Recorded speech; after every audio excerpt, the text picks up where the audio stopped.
portion of allocating. Allocating what? What is there for them to allocate? Of course, resources. We talk about how these resources being collected by them.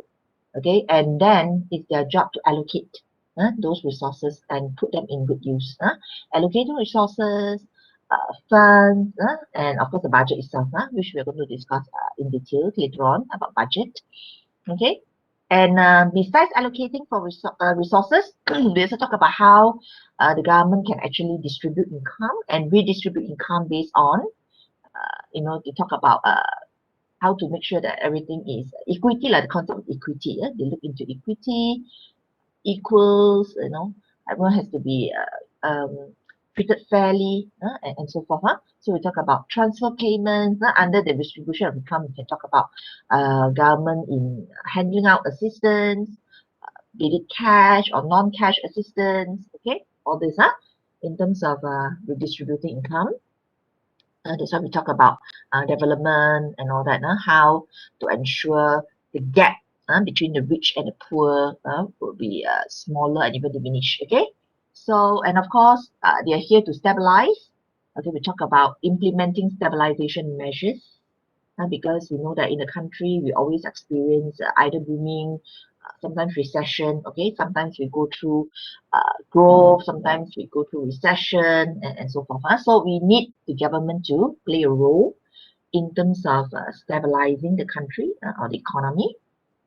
And of course, the general one will be providing public goods to the people, kepada rakyat. So very straightforward when we talk about the roles of the government, the functions of the public sector. Okay. So don't worry, just to give you an idea, what. Of course, when you say how about private sector, because private sector has its role to play as well, besides the public sector.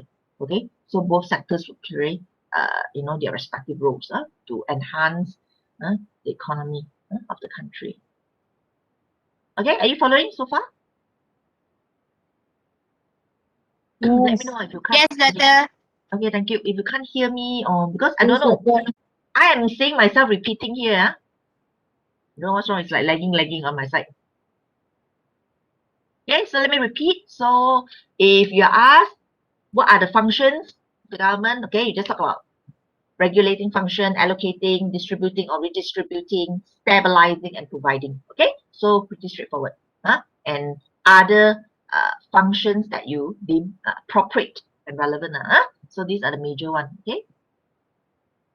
Now, so what's the concept of budget after all? Okay, when we talk about budget, I think every sector in the economy would actually look into budget very seriously, okay, because it will determine, for example, the fiscal or the condition, okay, or how money is going to be spent, okay, or used, allocated for certain purposes, okay, so things like that. So I think our budget, I would say all sectors in the economy, okay, would take it seriously, okay. So therefore, when we say a budget, okay, it's just like household, or even individual like this, not income earners like this. We also have our own individual budget. Am I right? I'm sure all of you also know what's the meaning of budget when it comes to your own,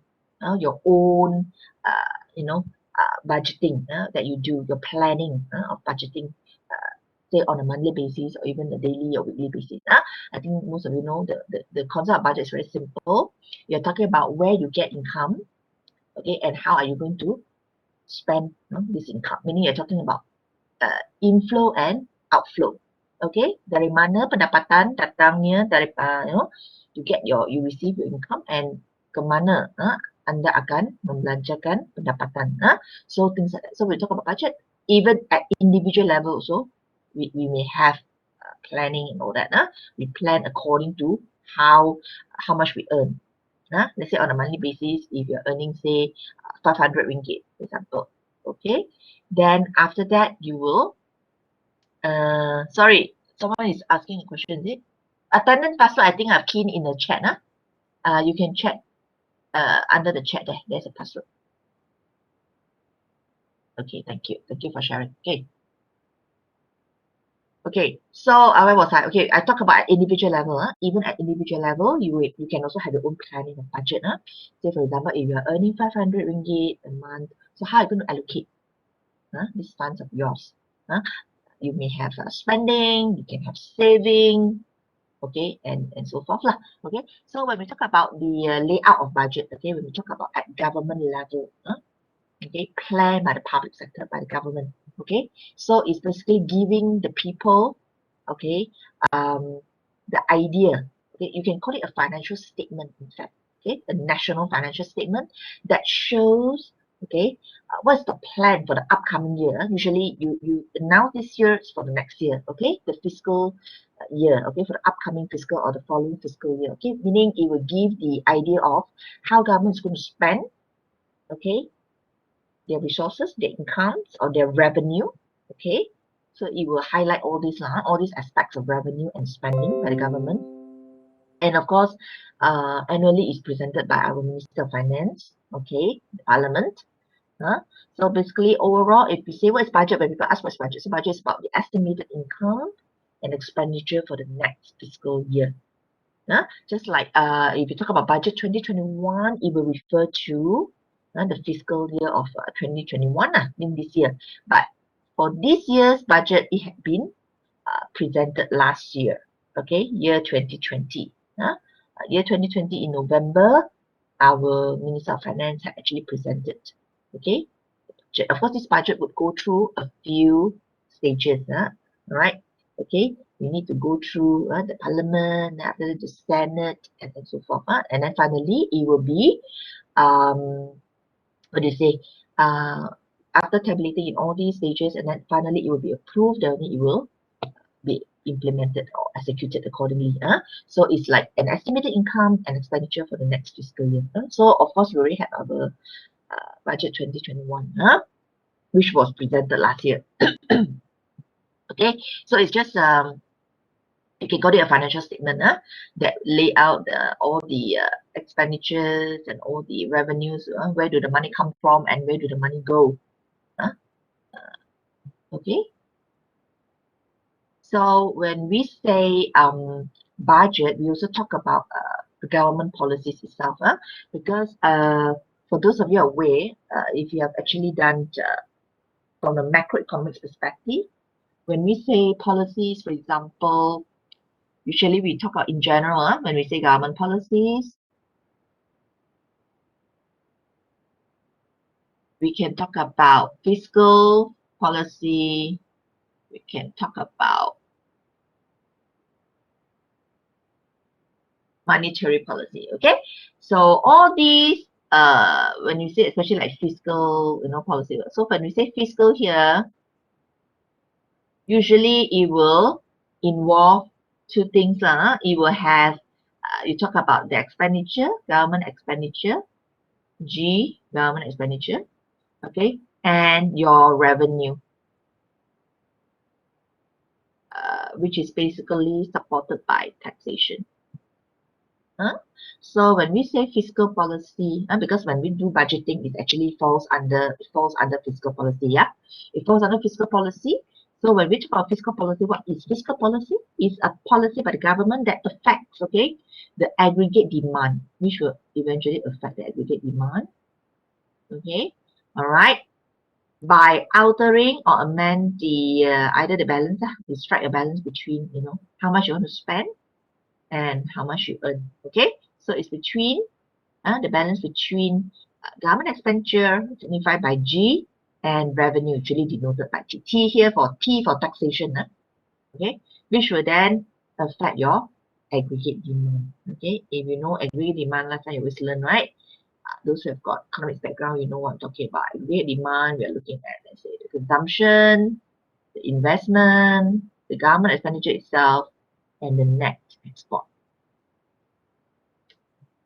Sorry. Okay, the x minus m, the x minus m here. Okay, so by making changes, so whenever the government make changes to the government expenditure, okay, and taxation, it will affect your AD, meaning your AD will change accordingly.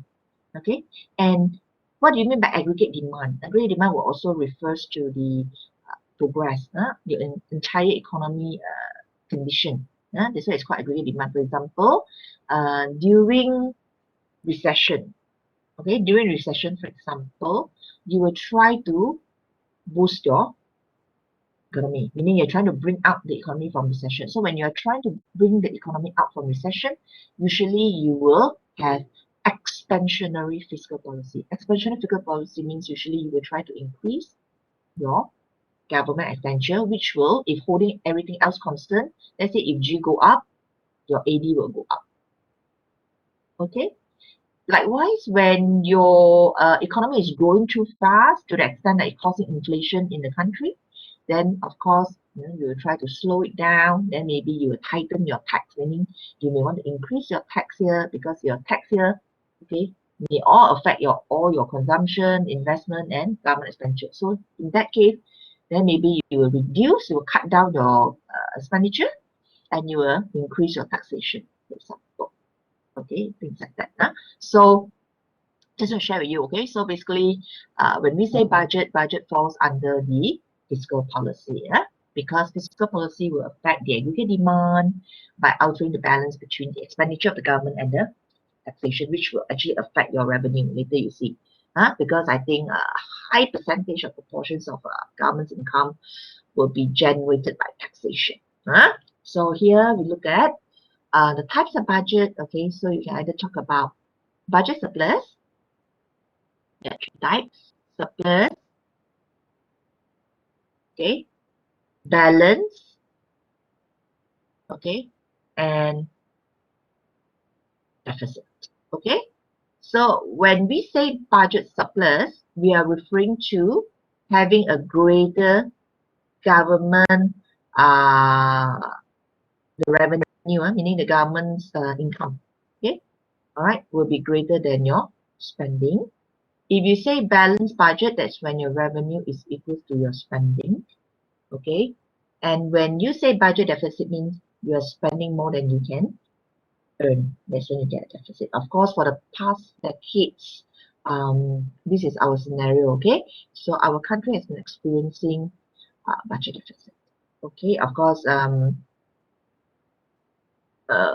some will say it's unavoidable, okay, because to grow, to expand, okay, so you tend to implement, recognize a budget deficit as a fiscal policy that is not most appropriate. But of course, having to strike a balanced budget is also not easy, because when you do a revenue equals to spending, it's very unlikely to hold in the long term, okay, right? And of course, maybe certain period of time we may experience a budget surplus when we actually earn more than we can spend. So things like that. So basically, there are three types of budgets. You can say budget surplus, balanced budget, and budget deficit. Okay, so under fiscal policy, back to fiscal policy, like what I say, how to control your aggregate demand, so forth. So the government may opt to either increase or decrease the government spending, or they can opt to increase or decrease their revenue base, their taxation, okay, or they can actually implement a combination of the above alternatives. Okay, so depending on the scenario or the phenomenon that the country is facing, the economy is facing, so that they will decide accordingly. What is the best measure to be undertaken? Okay, all right, given the current, of course, currently the scenario is like budget deficit. We know that based on the budget 2021, we again, government again adopted budget deficit, fiscal policy that is actually under budget deficit. Okay, for this year. Okay, and then of course monetary, this budget, here monetary would be, you use other measures for other instruments. Usually monetary meanings they are looking at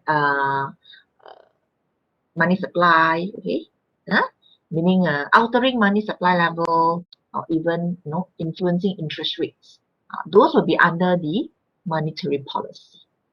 But when we say budget, it falls under the fiscal policy of the government. Okay. DASA, they call it DASA fiscal. DASA fiscal. Belanjawan negara. Okay, your national budget. Okay, so it falls under the fiscal policy. Okay, so I've listed down the three types. You can see these are the keywords I've highlighted. Surplus and deficit. Okay. Okay, I'm going to move to the next slide. Still lagging. Okay, any question for this one? for this slide?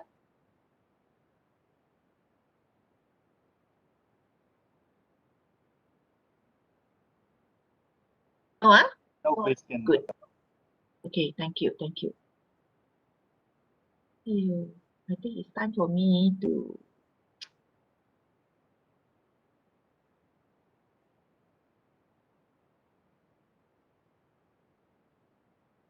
Okay. All right. Next, we will look into the breakdowns, okay, of the budget. Usually when we say budget, right? So of course we look at income, the revenue part.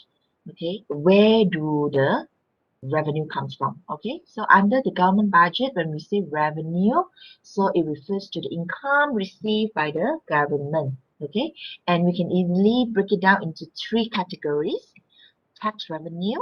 Now later we shall just go quickly. Yeah? Of course, you can read up all the details like how many items are there under each type of revenue. But here I would just want to share with you what are the categories, the breakdowns, so that you know that revenue refers to uh, income received by the government. So there are three categories. We look at tax revenue, we look at non-tax revenue, and finally, a bit confusing this phrase, but this is what they use, non-revenue receipt. Actually, non-revenue, they use non-revenue receipt, but it's actually a type of revenue receipt. Okay, it's just a term. I know it's a bit confusing, but this is the term used. So you have tax revenue, non-tax revenue. Looks pretty straightforward, right? Tax revenue means revenue comes from taxing the public. Non-tax revenue is revenue that is earned or received, okay, but doesn't fall under the category of taxation. And the last one, a non-revenue receipt, is still a type of revenue. Just that sorry. Any question? Yuan Wen, you have question, is it? No, sorry. Yeah, okay. No question. No problem. Let me know if you have question. Because I understand on my side is a bit lagging here. Okay. Just in case I miss anything, let me know. Okay, I was talking about the phrase, the term used here, non-revenue, because sometimes I want to clarify first. So at least you know, not typo, this is not a typing error, it's a non-revenue receipt, but it actually refers to a type of revenue. Just understand that non-revenue is called non-revenue receipts, but it's actually a type of revenue. So, okay, later we shall see what does it include under the category of non-revenue receipts. Well, I think everyone is also oh, you're at home, right? So you may have some distractions here and there. I can understand, but don't worry. Okay, just do our best. Okay, then later we will. Any questions, always email me. No problem, don't worry. I'm also doing my best. You're also doing your best. I believe everyone is doing their best. So let's see how it goes. Okay, I just show you some data. Okay, I highlighted some data here that obtained from MOF, the Ministry of Finance, on various years. So here, don't worry so much. You can see the projection. Please take note, as I've said, it takes time for government official websites to actually update the latest data available. Sometimes, even though now is 2021, but what is currently available may be, up to certain point only. Say sometimes they still give you projection, even though the time already due, but it still belongs to projection. So don't worry, you have to take time. So sometimes this year's data may only be released down the months, in months to come. But we will just make use of whatever that we think is relevant. Okay, as well as there's some data for us to look at the trend, the movement, okay, and things like that. Okay, so under the federal government revenue, we can see from 2010 here, we adopted 2010 to 2021, the forecast. Here, even though forecasted, you can see this one, what I want to highlight to you later. Okay, now this one, 2021. That's why we say that later, if you look at 2021 budget, the expenditure is expected to be more than this figure. That's why it's called deficit. Later you see, later when it comes to the context of the current one, okay? Because what we expect to receive as revenue is at this figure, okay? Given in RM million, 236.9 million. Okay, but of course over the years you can see total revenue has been on and off between the range of 200 plus million. So for 2 to 1 we expect this, but because we haven't actually come to the end of the year yet, but overall the fiscal revenue that is expected, okay, by the Ministry of Finance is this amount. And of course later we will see that we are launching a deficit of 5.4% of GDP overall. Okay, so this one is under the federal government revenue. Okay, that you can see overall how they actually look at all this. Direct tax, tax revenue, direct tax, the non-direct tax, that. Of course here, sometimes they group everything together already lah under non-tax. Like just now I have another one category I said is a non-revenue receipt, but it's actually a type of revenue. So we can always be selective in how we want to present the way, the years, in months, quarters. Okay, the first one, if we say tax revenue, of course, it can be either directly or indirectly. So here you can say the majority, I would say the biggest or largest component of direct tax revenue definitely comes from the imposition on income. Whose income? The people's income, okay? Individuals' income and also corporations or organizations, okay? And all other types of incomes, okay? That is not transferable. Okay, usually the direct tax revenue, this direct tax cannot be transferred to the third party, cannot be transferred to another person, okay? So if it's imposed on individual, the individual have to pay the tax, all right? Likewise, imposed on organization, organizations will have to pay the tax, okay? So that's why it's called the direct tax revenue. Imposed on income of individuals, organizations. Even like last week we talked about housing, right? Housing affordability, right? When people own houses, let's say properties, government may impose tax on them. Tax such as they call it the real property gain tax. Okay, so you have to pay tax also. Okay, so this is part of the government's revenue as well. Okay, so direct tax revenue, which is imposed on income, or under the tax revenue category, it can also be coming from indirect tax revenue. Okay, for indirect tax revenue, usually is imposed on goods and services. Okay, and other miscellaneous. Okay, so for example, in year 2015, if you still remember the 1st of April 2015, our country actually implemented GST. You all know what's GST, right? Have you heard of GST or not? Anyone? You know what is goods and services tax that was implemented in year 2015? Yes, okay, good. So this is actually to replace the SST. Okay, I'm sure you all heard of this GST thing, in which it will actually be taxed on every stage, okay, of starting from production, assembly, and sorry, what's the question again? Okay, I have to click on the chat because very fast. Yes, ya, dikenakan, cukai yang dikenakan. Yes, correct.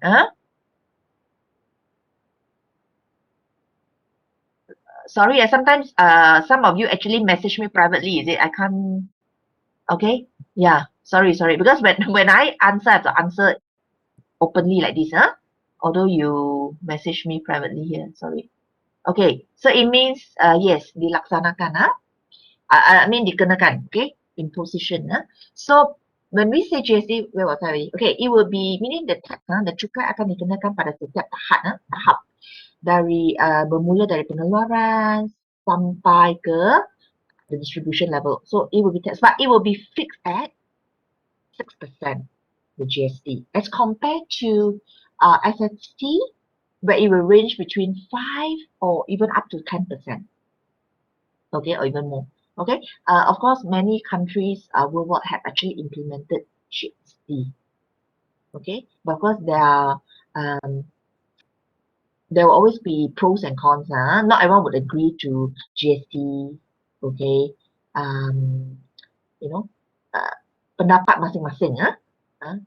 tidak kata siapa yang salah, siapa yang benar lah. Sebenarnya it's also very difficult to please everyone.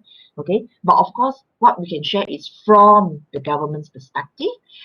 GST is a way, it's a very stable way to help the government to secure good revenue. That's what we can say.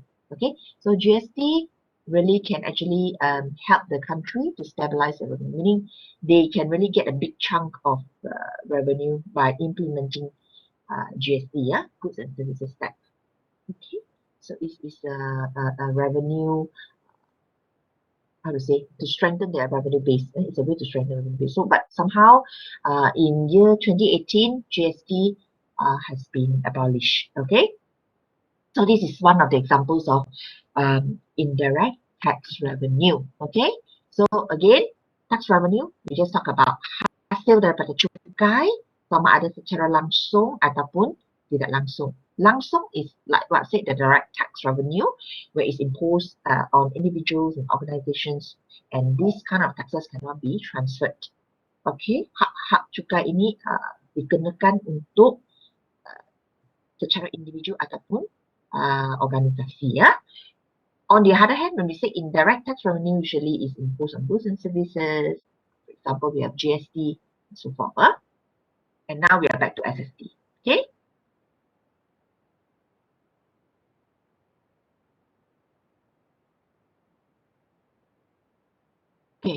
Okay, non-tax revenue. How about non-tax revenue? So apart from taxes, the government can also gain revenue, okay, from the following. So all these lah, governments actually issued bonds, loans, treasury bills, licenses, kan? Like for motor vehicles, you have to pay for your license and all that, your fees, your permits, return on investment, rental, fines yang kena saman tu semua all will be under non-tax revenue. So it's also a part of income or receipts by the government. So we have, just now we have tax revenue, can be directly or indirectly. We have non-tax revenue, meaning revenue received apart from taxes, as stated here, and you can have more items, okay, but this is just to give an idea, okay, all the breakdowns of revenue. And also, like what I said just now, this one a bit special, we call it the non-revenue receipt, but it's still a part of revenue, although they just call it a non-revenue. And usually this one refers to, say, refunds, okay, say for example, overspending, somehow refunds back to the account. Okay, it can be that. Or it may have inter-transfer funds between the ministries in the government. Katakan terdapat pengagihan ataupun what do you call the flow of funds between ministries, from one ministry to another ministry. Okay, all right. Or even contribution. Okay, any form of contributions can be a form of non-revenue receipt. They call it the term, but it's actually a revenue. So it's just that they use the term non-revenue. And also reimbursements by the government. For example, they can reimburse from the EPF funds, employees provident funds, okay, and any other things that not falls under the category of the first two. But basically, when we list down, usually we look at the direct one, which is the tax revenue and the non-tax revenue. But this one just to show to you that it's still part of revenue receipts by the government, even though, of course, it has nothing to do with taxing the public, okay, but all these kind of refunds and contributions or even interdepartmental credits between the government agencies or ministries can also be part of revenue receipts. So this is what I want to say under the revenue category. So on the other hand, after you know what the sources of revenue, okay, that you can receive, okay, which the government can receive, I mean. So on the other hand, we also talk about the expenditure, okay, meaning the spending part. And what are the categories, okay? So we can categorize government spending into two. One is operating expenditure, another one is development expenditure, okay? Even in the public, the publication or even the speech of the budget, they will also mention these two. How they intend, what's the fiscal expenditure like, okay, for the upcoming year. So usually they will categorize the spending into two expenses, one is under operating and another one is under development. Okay, so just now, remember lah, what else? So here you talk about budget. So we have revenue, we have spending now.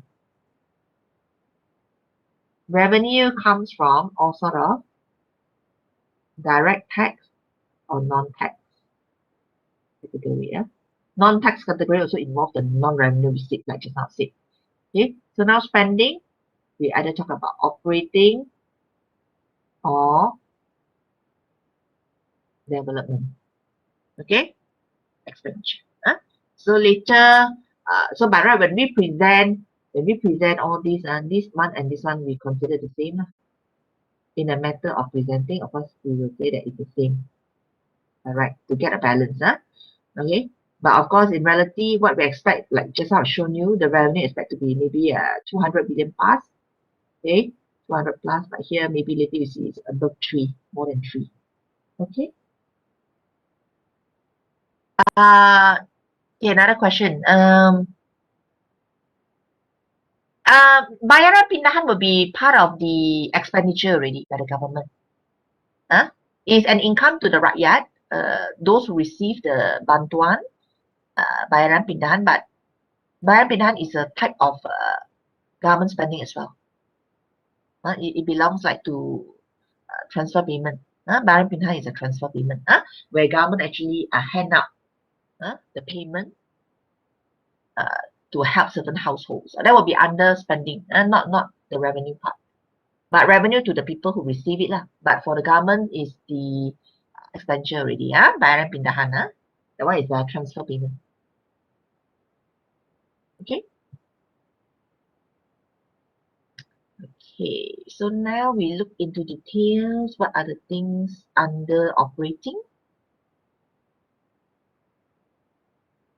So to keep it going indirectly, when we say operating, we need to spend money to keep things going, to keep the government or the public sector to sustain the government sector indirectly.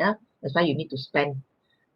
Of course, some people would expect that, would prefer in a way that the government should spend more on developing as compared to operating, right? Of course, every year you would see different parties telling you their opinions, right? Be it the opposition or the government or even the the indifferent parties, so they would have their own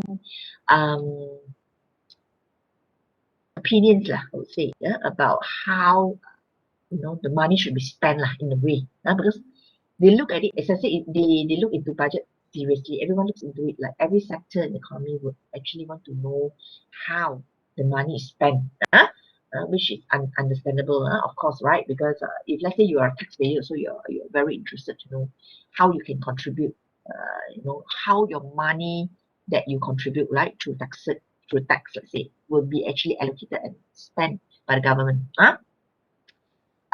It's not easy, okay, but every year will be the same. But I think this year a bit special in the sense that for the first time, our this year's budget had actually approached both parties, not only the government but also from the opposition side, to give their feedback, response, and all that before it's being carried out, okay, and executed. So in a way, it's a bit special this year because it involves all parties.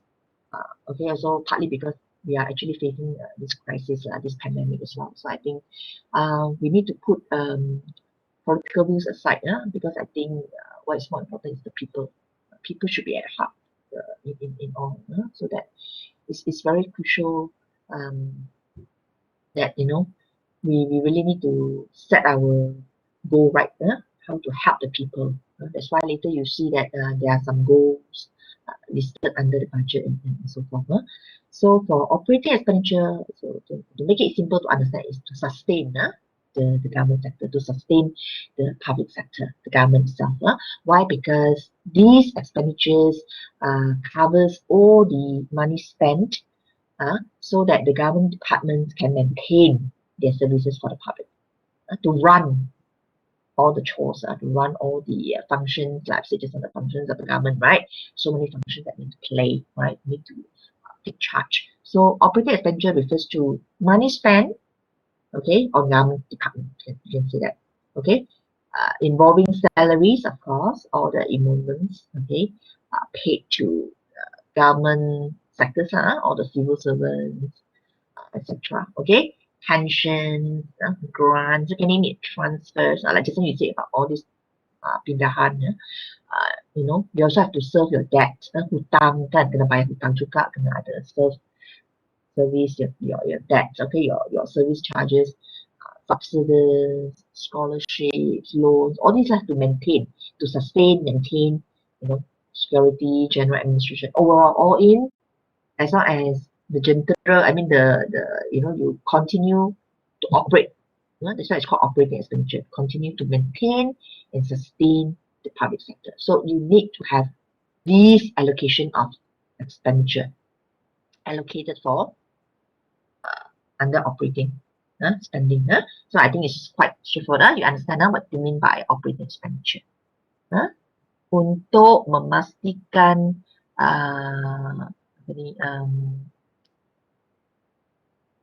satu kerajaan untuk berfungsi, untuk dapat berfungsi dan berkhidmat untuk rakyat lah, in a way, operating expenditure. So that's one. And another category is the, like I said just now, the development part. Oops, sometimes, okay.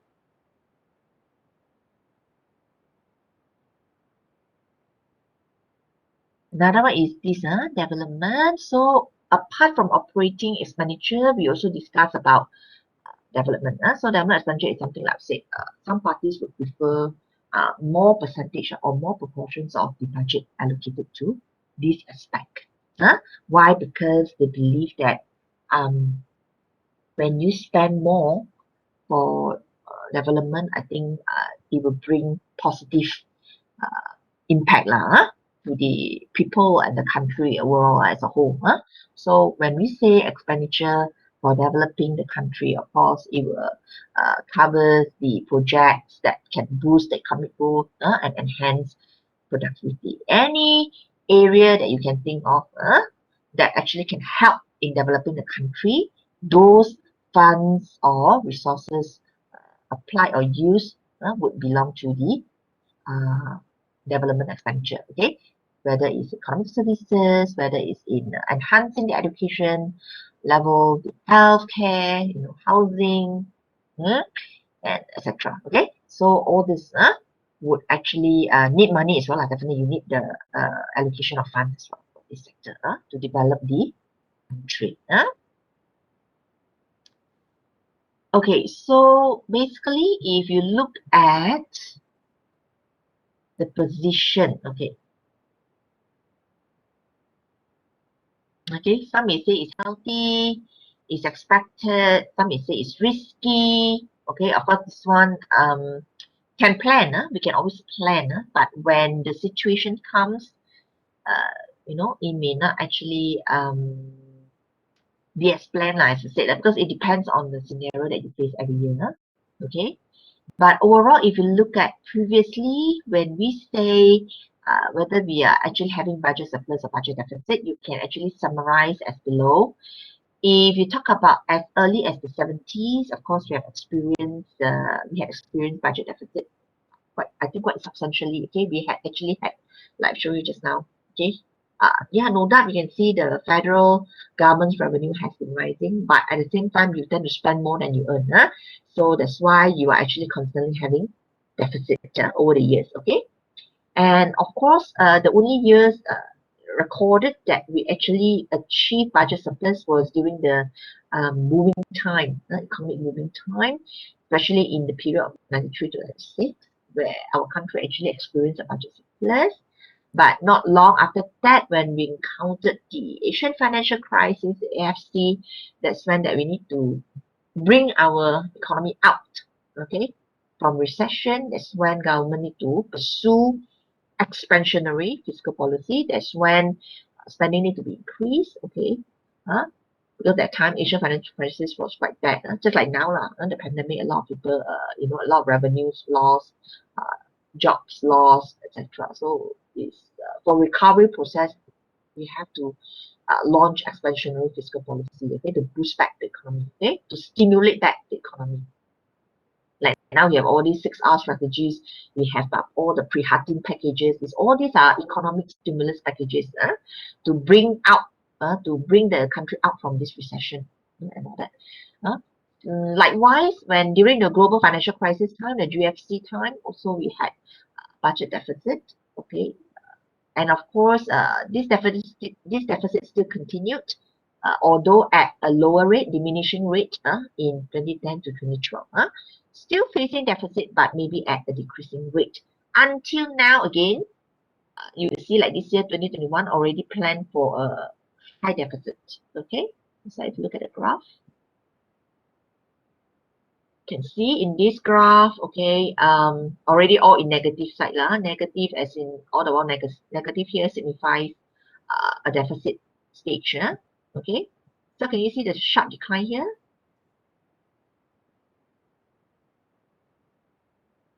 So like just now I said, I stop here because overall here earlier you have your Asian financial crisis earlier, and you also have your global financial crisis before this point. Okay, then eventually we tend to spend more than we can receive as revenue.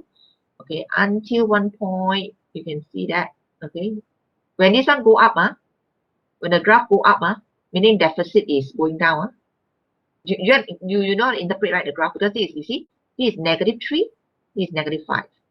So the lower the point, the higher the deficit. So that's why you can see in 2002 itself can hit about 6%. This is during the pandemic lah, recently one. Okay, all right. Of course, now in 2021 budget we projected the two asterisks here. Projected, okay, still deficit, but try to bring it up back a bit. Let's say here is I think roughly -5.4. Here's about 6. Okay, all right. As I've said earlier, AFC, GFC have deficits. Then after that, you can see that here to here all the way, gradually the deficit is lesser. Going up means it's lesser, the deficit, because this is negative, plotted in vertical axis. Okay, then later there's a sharp decline, sharp fall. Okay, then of course we try to push it up again. Okay, less deficit. Ideal, of course, they're talking about 2.8 to 3.2. That would be a safer kind of deficit, according to our estimates earlier. But no choice, it seems. We are launching a -5.4. But when they say they translate to ringgit, it's not that high actually. But again, I say it's subject to debates. It's debatable whether you want to think that this is a good thing or bad thing. But of course, MOF would say that everything is under control. So here they are saying that, okay, we try to, bring it up a little bit, not too much, but a little bit more. Okay, at 5.4. Okay. That's how we look at all these deficits that we have encountered. That's why we know that when we accrue deficits,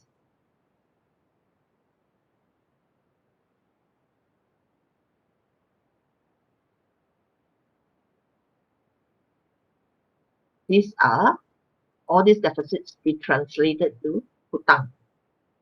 Okay, so I think it's very important to understand also how as a country, how do we actually take it? Not only our country basically in general worldwide, all countries also would have debt, definitely. To run the country, you need to borrow. We need borrowing. But it's just that whether we can control and manage it well.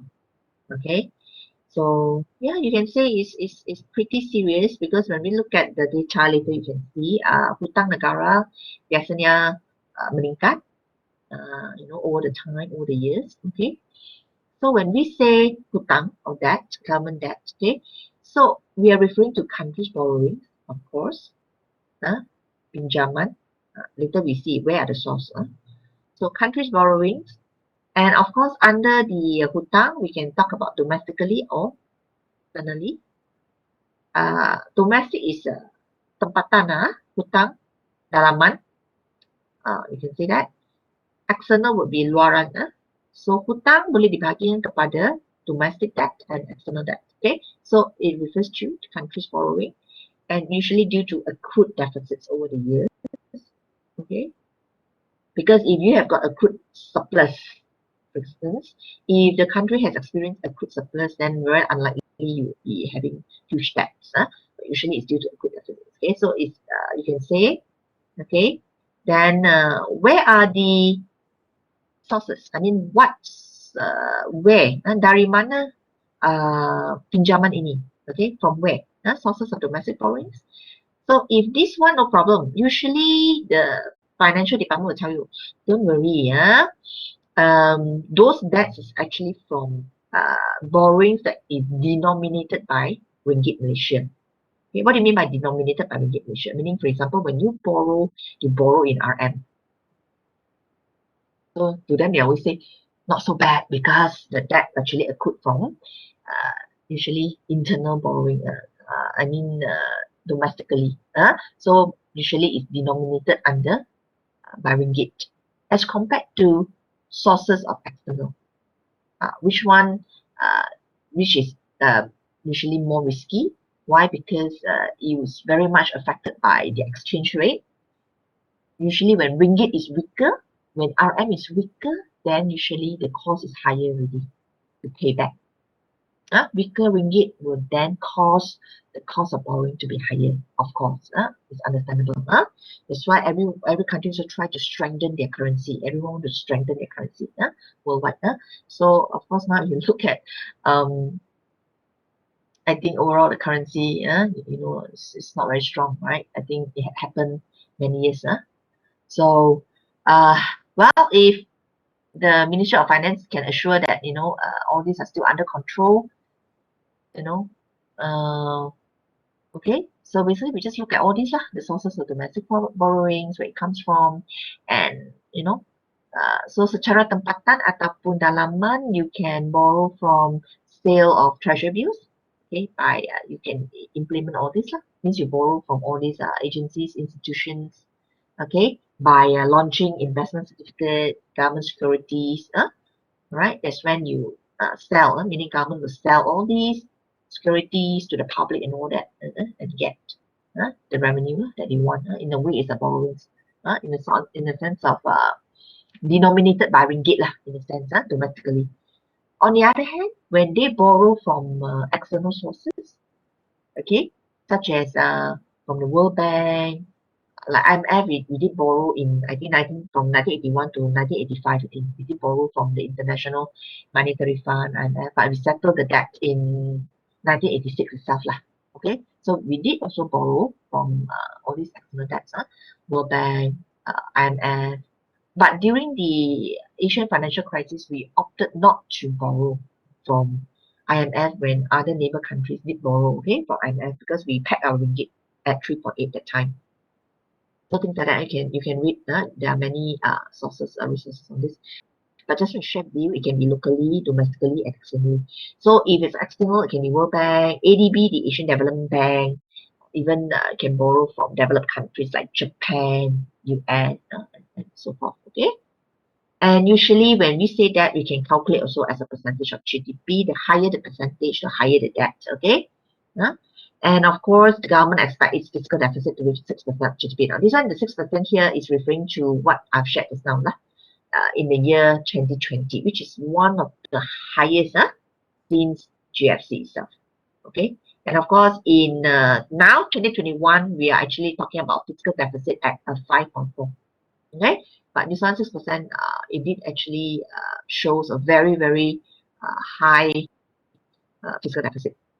Okay. All right, as compared to the previous years, or even the 2009 happened to be the highest, but this is even higher, 6%. So if you look at the graph, you can see some, okay, the debt to GDP ratio. all right, throughout the years again. So this one cut off here. Again, if you're interested, you can look back at previously lah. Previously will be the era of yang terlebih dahulu adalah ada juga data-data tentang apa hutang nisbah hutang terhadap KDNK ya pada katakan 97 98 you get 98 99 that time you have the AFC Indonesian financial crisis, then 08 09 you have the GFC. Okay, but what you can conclude is if you look at this graph, the profile of the Malaysian debt is always rising by looking at the government debt, the blue bar, substantially rising. This will happen. But if, of course, when you look at ratio, because GDP is also rising at some time, okay, that's why the debt, you will see that for ratio wise, you can see that it may actually fluctuate a little bit. Somewhere here, somewhere here. So of course, you will expect that in 2021, okay, it will be even higher. Okay, it will be even higher then. The points will be even higher. Okay, all right, because don't forget the orange line is the debt to GDP ratio telah mengambil kira nisbah terhadap keluaran dalam negara kasar. Tapi sekiranya kalau sekadar melihat kepada hutang negara, okay, if you look at the bar, it shows that upward trend. So this is regardless of how much you're earning for the GDP, but overall the government debt through borrowings, be it domestically or externally, has been rising. Okay, rising quite steadily lah, substantially. Okay, but you can expect in 2021, maybe later 6 months from now, when you see the data again, okay, you see that it's a higher point, and then maybe 2022, you can have projection again, like hopefully not too much, because they said the ideal, I said just now, if you look at deficit, you prefer to be lower. Deficit, yes, but not too high, not too high of a fiscal deficit. Okay. All right. Any questions?